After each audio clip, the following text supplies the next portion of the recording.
Welcome to the Youthful Kitchen Cultivators by the Meal Prep Artists. Hey everybody, Happy New Year! This is your host Danielle, and I hope you are all having a wonderful first of the year. 2026 is upon us. 3, 2, 1. Thank you for stopping by. So on this video podcast, we are going to be making some stuffed pepper rings. And by pepper rings, yes, I do mean bell peppers, but I am doing it in a way where you are not going to waste a whole pepper, and the meal is just delicious. In my household, people like to not eat the whole pepper when I make the stuffed bell peppers, so this is such a better way to reduce your cost and your waste. If this is your first time joining us, let me tell you my why. I have always loved working in the food industry as a server, bartender in the restaurant business.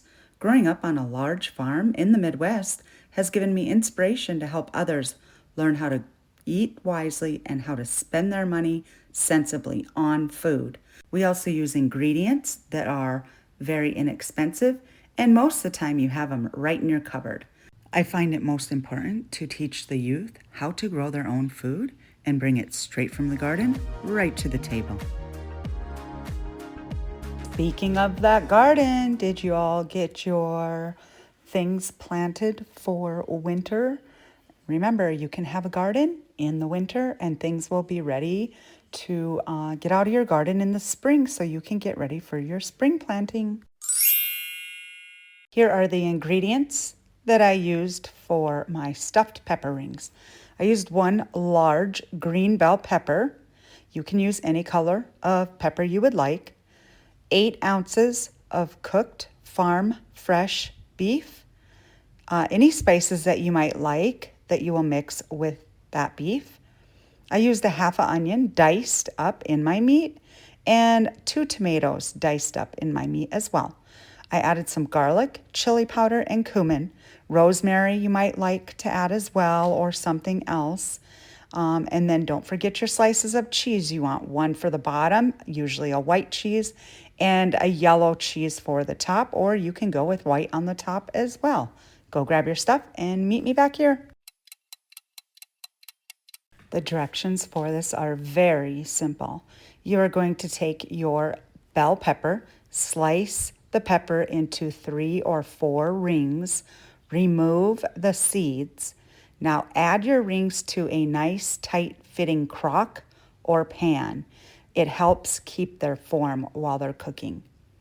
Once you do that, you want to add your white cheese at the base for a bottom in that ring. And then go ahead and add your meat mix in and add your yellow cheese on top. I cook my meat prior, that way I can make sure that everything is drained off of it.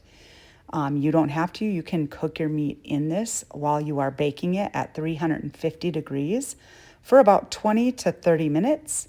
When you are finished, I did use the low temp broil for 3 to 5 minutes just to give that top a little delicious flavor.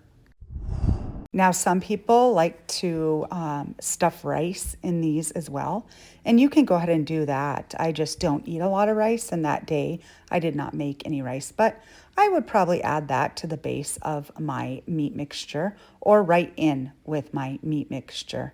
So kind of make it however you want. You can always use rice noodles, anything like that. Just have fun and enjoy. Be sure to subscribe so you don't miss any upcoming podcast releases. Remember, I always have the video links if you like to use those for reference. If there are any items that you would like to get for your kitchen, go ahead and click on the link in my show notes for my link tree and shop around. Be sure to keep sharing with all of your friends and family. I really appreciate it. Join me next week where we will be having a guest on who taught me how to make sourdough bread.